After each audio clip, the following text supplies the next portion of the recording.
Hi, my name is Tawanda Haithcock.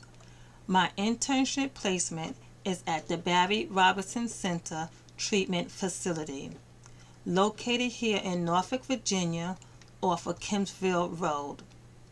BRC's primary intervention model is evidence-based and success-oriented. BRC takes insurance plans such as Blue Cross Blue Shield, Military One Source, Optimum, TRICARE, Medicaid, just to name a few. Medicaid and TRICARE is BRC's biggest vendors. BRC is also fully accredited and it is a nonprofit organization. BRC specialties are children or adolescents, behavior issues, and developmental disorders. Their client focus range children 6 to 10, preteens and tweens 11 to 13, adolescents and teenagers 14 to 19. BRC treat issues such as ADHD, antisocial behavior personality, borderline personality, relationship issues, self-esteem, self-harming, sex abuse, domestic abuse, trauma, and PTSD, just to name a few. They also treat mental health. They have program and services in place, treatment programs, outpatient and inpatient programs, and a treatment approach is treatment orientation, such as art therapy, family systems, expressive arts, sand play.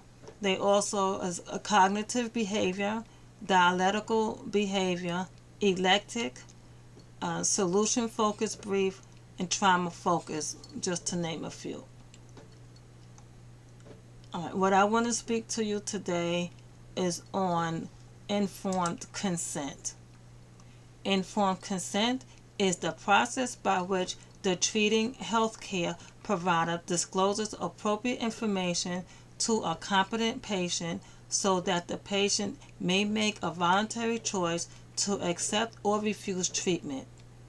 It originates from the legal and ethical right the patient has to direct what happens to their body and from the ethical duty of the physician to involve the patient in their health care. The most important goal of informed consent is that patient has the opportunity to be an informed participant in their health care decisions. It is generally accepted that informed consent includes a discussion of the following elements: the nature of the decision or procedure, reasonable alternatives to the proposed intervention, the relevant risks, benefits, and uncertainties related to each alternative, assessment of patient understanding, the acceptance of the intervention by the patient. All of these apply to BRC clients. Even though they are children, they still must be informed, must have informed consent. As far as the medication, the child has the right to refuse the medication. If the doctor decides to increase or decrease dosage, the doctor not only has to inform the patient of what's the dosage, what is he doing, why is he doing it, also has to inform the parent the same. Why is he doing it? What is it for? And what is the risk of it? When the child at BRC refuses to take their medications, they are not restrained. If they refuse, then they do know the outcome of their consequences.